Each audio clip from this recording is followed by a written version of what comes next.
네, 이번 시간에는 패스워드 크래킹에 대해서 자세히 알아보도록 하겠습니다. 시스템 보안에 대해서 어, 배울 예정인데, 이 패스워드가 굉장히 중요해요. 예, 여러분들이 그 모든 포털이라든지 또는 뭐 온라인 쇼핑몰이라든지 그 뭐 은행에서 자금 이체하고 그럴 때 이제 패스워드를 다 입력하잖아요. 그거 만약에 해킹이 당했다. 여러분들의 자산이 불안전한 거죠. 그래서 해커들은 계속 이 패스워드를 알아내려고 계속 노력을 합니다. 그러니까 이 패스워드를 크래킹이라는 건 이제 분쇄를 해서 이제 알아낸다라는 의미죠. 해커들은 이 해킹의 기술을 계속 발전시킬 겁니다. 그죠? 패스워드를 어떻게 하면 크래킹할 건지. 그리고 방어 입장에서의 OS, 오퍼레이팅 시스템에서는 윈도우하고 그죠? 리눅스, 유닉스 경우에는 이걸 어떻게 해킹이 안 당하게 할 건지 방어 대책을 세워서 이거를 구현을 해놨을 겁니다. 자, 그거를 이제 우리 여러분들하고 같이 학습을 할 거예요. 해커들은 어떻게 크래킹을 하는지, 그 다음에 크래킹이 안 되게 어떻게 구현을 해놨는지, 예, 동전의 양면성을 다 배우도록 할게요. 그래서 목차는 이렇게 되고요. 여기 이제 오센티케이션이라는 단어가 나오죠. 인증. 저번에 트리플 A에서 우리 학습을 했어요. 기억 안 나시는 분들은 돌아가서 잠깐 또 복습을 하시고요. 그 다음에 유닉스하고 윈도우에서의 인증과 패스워드 관련해서 우리 함께 배울 거고, 서비스 데몬 패스워드. 서비스 데몬에서도 패스워드가 있어요. 그 다음에 운영체제별 패스워드 복구를 어떻게 하는지 살펴보도록 하겠습니다. 여러분들은 패스워드 중요성을 이해할 거고요. 윈도우와 인증 구조, 이게 중요하죠. 그 다음에 여러분들이 적절한 크래킹을 수행할 수가 이제 있습니다. 자, 인증에 대해서 학습을 할게요. 인증에는 요 세 가지, 이것도 아마 제가 얘기한 것 같은데, what you know, 뭐, 교과서마다, 책마다 좀 표현을 달리 하긴 하는데, 당신이 알고 있는 것, 지식 기반, 알고 있는 거니까 지식 기반이죠. knowledge. 패스워드, 핀 넘버, 그 다음에 what you have, 소유 기반, 공인증서라든지 스마트 카드라든지 이런 건 갖고 있는 거죠. 개체 특성 기반, 뭐 어렵게 표현을 했는데, virtual, 지문이라든지 망막, 얼굴, 본인이죠. 예, 핑거프린트, 뭐 아이리스, 그 다음에 뭐 페이스, 이런 것들을 가지고 이제 인증을 한다는 얘기예요. 그죠? 여러분들이 평상시에 사용하고 있습니다. 요새는 투팩터 인증을 해서 한 가지만으로 인증하진 않죠. 예를 들면 패스워드를 물어보고 불안하다 이거죠. 이거 가지고만 하면은 아주 보안에 대한 그 강도가 세지는 않은 거죠. 두 번째 예를 들면 이메일 주소로 어떤 인증번호를 보내게 되죠. 인증번호. 또는 핸드폰으로 또 SMS로 해서 인증번호를 넣어서 그걸 입력하게 하는 이 투팩터 인증을 이제 써요.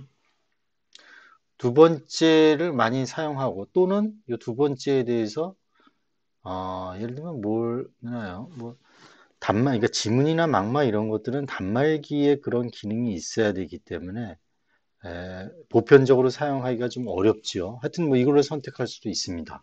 본인이 만약에 핸드폰에 지문 인식이라든지 망막 인식이라든지 이런 게 하드웨어적으로 지원이 되면은 이거를 이용해서 투팩터 인증을 가입을 해도 되는 거죠.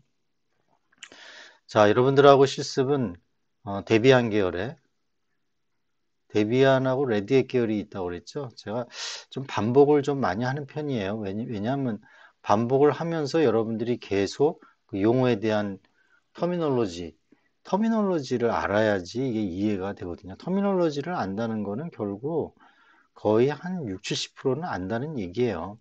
어쨌든 간에 우분투 20.04 데스크탑, 그다음에 GCC 컴파일러, 그다음에 윈도우는 윈서버 이밸류에이션 평가판을 이용하겠습니다. 당연히 VM웨어 버추얼 머신인 VM웨어를 이용을 할 겁니다.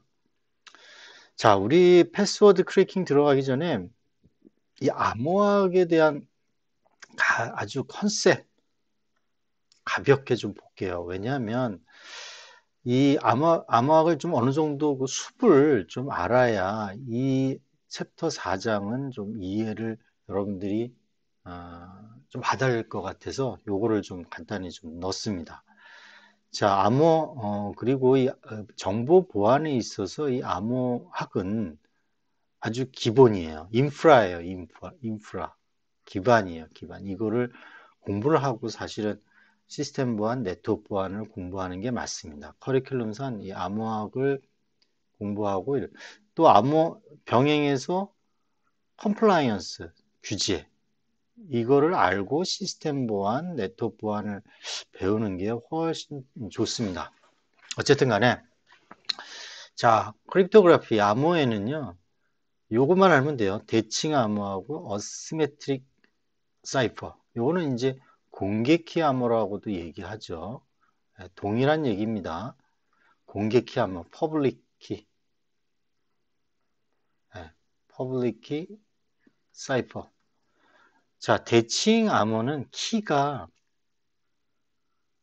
존재하는데 앨리스가 만약에 밥에게 어떤 메시지를 보냈어요. 이 텍스트, 플레인 텍스트를 이제 암호화를 시킵니다. 요 암호화를 시킬 때 요 키가 있어요. 키. 이 키를 넣어서 요거를 이제 사이퍼 텍스트로 만든 거죠. 암호화문을 만든 거죠. 그러면 이제 밥이 받았어요. 그러면 이 사이퍼 텍스트를 키로 복호화를 시킬 수 있어요. 요 키하고 요 키는 같습니다. 그래서 이제 시메트릭 사이퍼 대칭 암호라고 해요. 대표적인 게 DES예요. 그 다음에 AES 이렇게 진화가 됩니다. 데이터 인크립션 스탠다드의 약자예요. 그 다음에 여기는 어드밴스드 인크립션 스탠다드예요. 더 진화된 거죠. 왜 그러냐면 데스 알고리즘은 깨졌어요. 그래서 이거는 권장하지 않습니다. 사용 권장하지 않아요. 그런데 이거를 암호학에서는 항상 이거를 배웁니다. 왜 그러죠? 이게 최초로 IBM에서 이제 최초로 만들어 갖고 이거 공개를 했는데 최초로 만든 그 대칭 암호이기 때문에 그래요. 항상 그렇죠. 우리가 블록체인 하면 비트코인을 항상 머릿속에 연상을 하고 요거를 배우게 돼요. 마찬가지입니다. 그다음에 어시메트릭 또는 퍼블릭키, 공개키 암호 알고리즘. 이거는 대표적인 게 RSA라는 게 있어요. 이게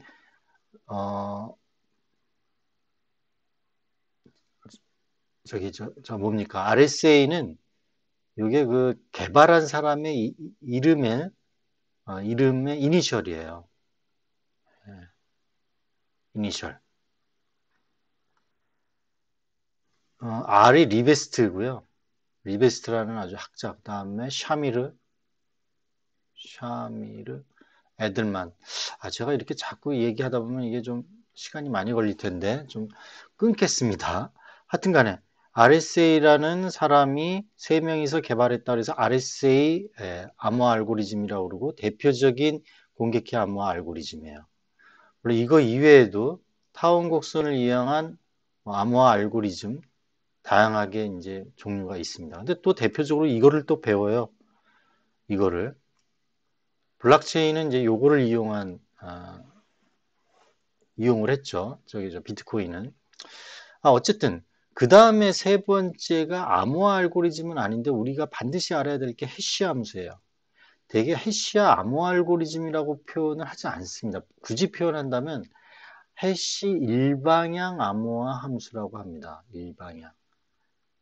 일방향 암호화 함수 또는 그냥 암호화라는 표현을 쓰지 않고 그냥 함수 이렇게 써요. 왜 그러냐면 이 해시라는 함수는 왜 암호화 알고리즘이라는 표현을 쓰지 않냐면 복호화가 안 돼요. 복호화. 자, 그래서 요거는 비대칭 하면 공개키 하면은 개인 키가 두 가지예요. 개인 키와 공개 키가 있어요. 그러니까 한 사람이 앨리스가 밥에게 보낼 때 자기가 키를 두 개를 갖고 있습니다. 앨리스가 밥에게 암호화 시켜서 뭘 보낼 때 플레인 텍스트를 암호화 시킬 거 아닙니까? 이때 개인 키로 암호화를 예를 들면 공개 키로 암호화를 시켜요. 상대방의 공개 키로. 이거 조금 뒤에서 설명할게요. 요거는 조금 여러분들이 이해하기가 어려운데 뒤에서 그림을 보고 좀 설명을 할게요. 기타 이제 프로토콜이라는 게 있으니까 그러니까 암호화 알고리즘을 이용을 해서 어떤 응용 프로토콜을 개발한 거죠. 대표적인 게 여러분들이 잘 아는 CQ 소켓 레이어, 트랜스포트 레이어 서비스 이런 것들입니다. SSL, TLS. 우리가 HTTP로 하면 S로 바뀌죠. 여기에 Secure Socket Layer라는 SSL, TLS를 쓰는 거예요. 여기 암호화 프로토콜, 암호화 시키는 겁니다. 네, 전부 암호화 전송이 돼요. 그 다음에 대표적인 IPsec, 네, PGP 이런 것들이 있습니다. 자, 전치 암호. 뭐 갑자기 또 전치 암호학을 배우는 거냐? 근데 이게 필요해서 제가 자꾸 말씀드리는 거예요. 영어로 permutation이에요. permutation. 자, 이거는 그냥 단순 메시지에 있는, 이게 중요한 키워드예요. 메시지에 있는 문자의 위치를 바꾸는 거예요. 예를 들면 어떤 보내고자 하는 메시지에 A, B, C, D, E, F를 보낸다고 해요. 이거를 퍼뮤테이션을 해서 보내는 암호는 A는 B로, B는 C로 이렇게 보낸다는 얘기예요. 이렇게. 요거는 이렇게. 그러면 한 자리씩 밀린 거죠. 이 여기에 포함되어 있는 이 텍스트라는 거에 이 요소를 뭐 예를 들면은 알파라고 했을 때 모든 요소는 요 텍스트라에 다 포함이 되어 있어요. 그죠? 암호화 시킨 그 인크립션 사이퍼 텍스트도 여기에 요소들은 암호화 텍스트에 다 사이퍼 텍스트에 다 포함이 되어 있어요. 이거의 집합하고 요소의 집합, 이거의 집합은 같죠? 자리 바꿈만 했다는 얘기예요. 그죠? 그런 거를 퍼뮤테이션이라고 한다. 이게 기원전 400년 전에 기원전 400년이죠. 스파르타 사람이 군사용으로 사용했던 암호화 방식입니다. 그래서 요게 어떻게 돼요? 요 봉. 요걸 스키테일이라고 하는데 이 봉의 크기에 따라서 여기 해독된 플레인 텍스트가 달라지겠죠. 머리가 좋아요. 옛날 사람들이. 요 크기. 이게 바로 암호화 어떻게 보면은 복화 키가 되는 거죠.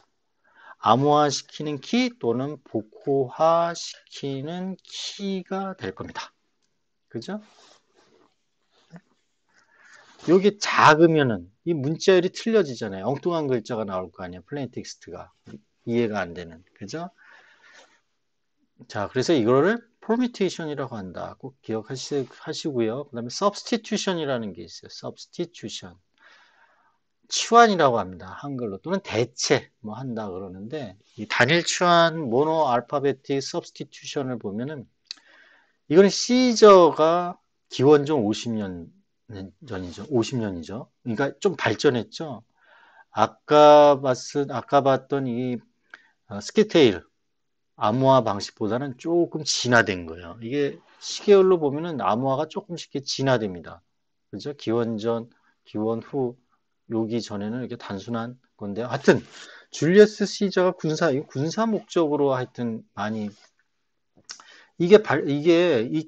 알게 되면, 이거 어떤 식으로 암호화 시켰는지 알게 되면은 다 전쟁에서 질 거 아닙니까? 그죠?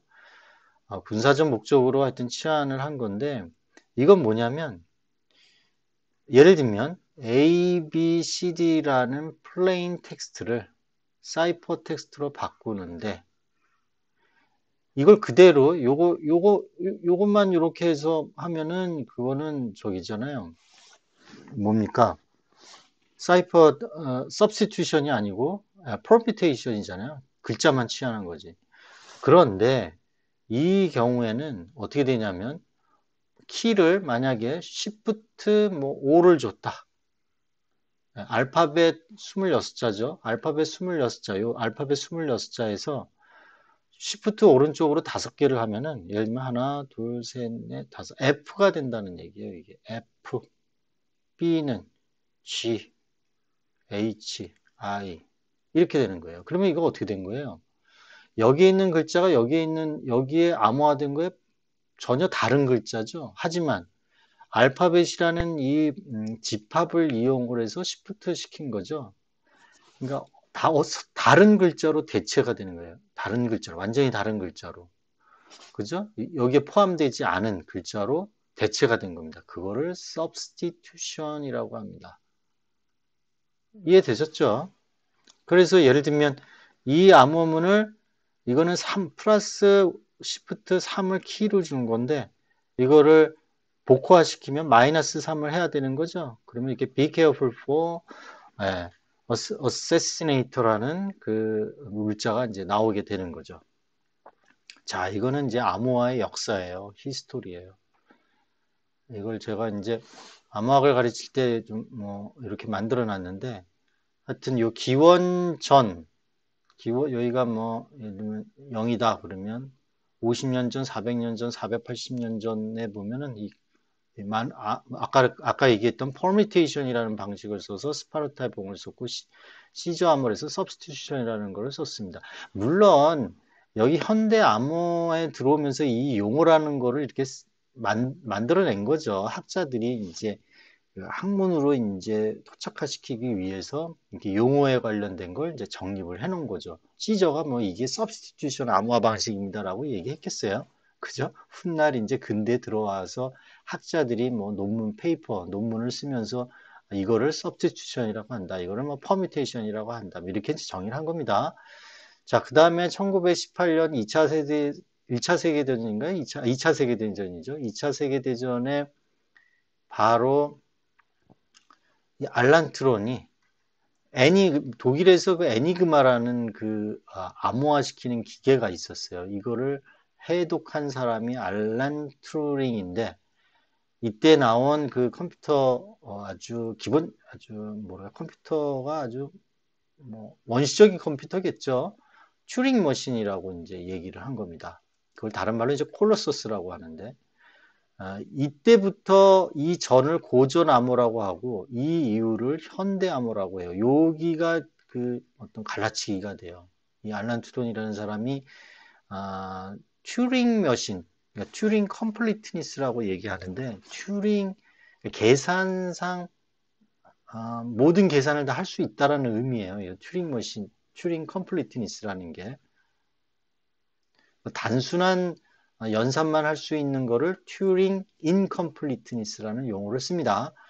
하여튼 그 정도로 얘기하시고 그래서 이거 애니그마 이게 무슨 영어가 있는데 이거 나온 영어가 제가 이미테이션 맞습니다. 이미테이션이라는 영어가 있어요. 여러분들 이미테이션이라는 영화를 보면 이 알란 튜론에 대한 어떤 일대기인데 한번 여러분들 흥미있게 좀 보시면 좋겠어요. 이미테이션. 자, 현대암호가 들어온 게 벌써 한 60년 전이네요. 그죠? 60년 전. 그렇게 오래전은 아니에요. 이때 보면은 대칭키라는 게 먼저 이렇게 나왔어요. 요것만 간단히 얘기할게요. 그 다음에 공개키 개념이 3년이 지나서 이렇게 나옵니다. 이렇게 나온 이유가 있어요. 대칭키만 가지고는 암호화하는 데가 쉽지가 않았어요. 왜냐하면 이 키를 어떻게 전달할 거냐. 키가 하나잖아요. 앨리스하고 밥이 서로 통신을 하는데 얘도 같은 키를 이렇게 알아야 되거든요. 그죠? 그럼 키를 이걸 어떻게 전달할 거냐 라는 문제가 있어서 이 공개키가 나온 겁니다. 그래서 DPR만 공개키 개념이 이제 나왔고 아까 얘기한 대로 리베스트 샤미르 에들만이라는 사람이 1978년에 개발을 하게 되고 MD5라는 해시 함수가 같은 리베스트라는 그 암호화 학자가 또 만들어내고 이렇게 진화가 돼요. 그 다음에 데스 알고리즘이 크래킹이 이제 가능하게 깨졌기 때문에 2000년도에 AES라는 그 대칭키 암호화 알고리즘이 나옵니다. 그래서 데스는 권장하지 않아요. AES를 쓰라고 권장을 하고 있습니다. 자, 우리나라도 여기에서 뭐 다양한 뭐 시드 알고리즘, 대칭키 암호 알고리즘입니다. 시드 알고리즘, 아리아 알고리즘 뭐 이런 것들을 이제 국내에서도 암호 알고리즘을 이제 개발을 하게 됐어요. 자, 그러면 데스 알고리즘이 뭔지 잠깐 볼게요. 데스 알고리즘은 아까도 얘기했다시피 자, 평문에서 암호문을 만들 때 키가 들어간다고 그랬어요. 키가 데스 알고리즘은요. 아까 얘기한 대로 뭡니까? 퍼뮤테이션하고 substitution 요 방식을 이용을 합니다. 네? 요 방식을 permutation, 뭐 substitution 거의 익스클루시브 OR를 많이 해요. 비트 익스클루시브 OR 평문이 들어오면 그 비트로 바꾸는 거죠. 예, 알파벳 뭐 이런 게 들어오면 이걸 뭐 헥사로 예를 들면 뭐 41이다. 뭐 41인가요? 42다. 뭐 하여튼 이렇게 바꾸면 요게 뭐 이건 잘 아시니까 0100 이렇게 바뀌잖아요. 예, 요거를 암호화시키는 겁니다. 자, 어쨌든 간에 평문 플레인 텍스트가 이게 불락 암호라고 그래서 불락 단위로 쪼개요. 어떤 긴 문장이 이렇게 있으면 64비트로 이렇게 쪼갠다는 의미예요. 쪼개서 요거를 사이퍼 텍스트로 만든다는 얘기예요. 이해되셨죠? 이렇게 사이퍼 텍스트. 그래서 이걸 이으면 되잖아요. 그죠? 그렇게 이으면은 하나의 암호화된 문장이 나오죠. 어쨌든 간에 키가 56비트가 일어나고 64비트의 블락 단위로 암호화를 시키고 복화할 때는 이 똑같은 키로 다시 복화가 돼요. 그래서 대칭키 암호화 알고리즘이라고 합니다. 그러니까 앨리스가 밥에게 보낼 때 서로 같은 키를 알고 있어야 돼요. 요게 어떻게 보면은 어떻게 전달할 건지에 대한 이 단점이 있어요. 그래서 공개키 방식이 나온 겁니다. 자, 공개키 방식의 대표적인 RSA 인크립션 디스크립션을 보면은 얘가 예를 들면 앨리스예요. 요게 밥이에요. 자, 앨리스도 공개 키를 갖고 있고 개인 키를 갖고 있어요. 이렇게 쌍으로 갖게 돼요. 페어. 이 공개 키하고 개인 키는 뭐 소인수분의 어떤 관계가 있는데 얘는 연산에 대한 관계가 있어요. 그래서 그 데스 알고리즘, 대칭키 암호화 알고리즘보다는 이 공개키 암호화 알고리즘이 좀 속도가 늦습니다. 어쨌든 간에 밥만의 개인키 다시가 있고 개인키 다시가 있어요. 이렇게 각각 쌍을 갖고 있어요. 자, 그러면 앨리스가 밥에게 어떤 평문을 암호화시켜서 보낼 때는 이 공개키는 누구의 공개키입니까? 밥의 공개키로 암호화를 하는 겁니다. 밥의 공개키를 어떻게 알아요? 예, 그렇습니다. 이 공개키는 공개를 해요. 인터넷에. 그래서 퍼블릭 키라는 말을 써요. 그래서.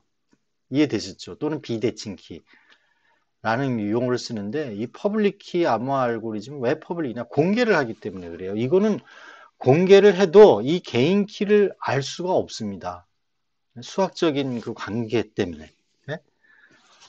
자, 그래서 여기서 좀 헷갈릴 수가 있어요. 이 공개키를 자기 공개키로 암호화를 하나? 그게 아닙니다. 공개된 상대방의 공개키로 암호화해서 이 사이퍼 텍스트를 만들어요. 그러면 이제 암호문이 왔죠? 밥에게 왔죠? 그러면 이 개인키는 누구 개인키예요? 바로 밥의 개인키예요. 밥의 개인키니까 요 공개키, 요게 이제 다시가 되겠네요. 요거하고 그 쌍이 서로 밀접한 관계가 있기 때문에 이 개인 키를 넣으면 이게 복호와 평문으로 나오게 돼요. 이해되셨죠? 네? 이해되셨죠? 만약에 밥이 앨리스에게 보낼 때 누구의 공개 키로 암호화 시켜야 되니까 앨리스의 공개 키로 암호화를 시켜야 되는 거예요. 거꾸로. 상대방의 공개 키로. 이해되셨죠? 그러니까 자기 거를 예를 들면 자기 공개 키로 뭐 암호화를 한다. 이거는 자기만 볼 수 있는 거죠. 자기만 개인 키를 알고 있잖아요. 의미가 없는 거예요, 이거는. 그죠? 물론 의미 있겠죠. 요렇게 공개 키를 예를 들면은 자기 걸로 암호화를 하면 자기만 풀 수 있는 거니까 뭐 그것도 남에게 어떻게 전달이나 이런 거는 안 하겠다는 얘기죠. 자기만 풀 수 있게 한다라는 얘기죠. 그죠? 개인 키로 암호화를 한다. 개인 키로 암호화하면은 이건 공개 키가 공개돼 있으니까 다 풀 수가 있는 거죠. 자, 그래서 이 개인 키로 암호화하는 경우도 있어요. 개인 키로 암호화하는 거를 전자 서명이라고 합니다. 네, 여기까지만 얘기할게요. 하여튼 여러분들 그 공개 키하고 대칭 키하고 좀 이해가 되셨죠? 예. 잠깐 쉬었다가 이제 본격적으로 패스워드 크래킹에 대해서 학습하도록 하겠습니다.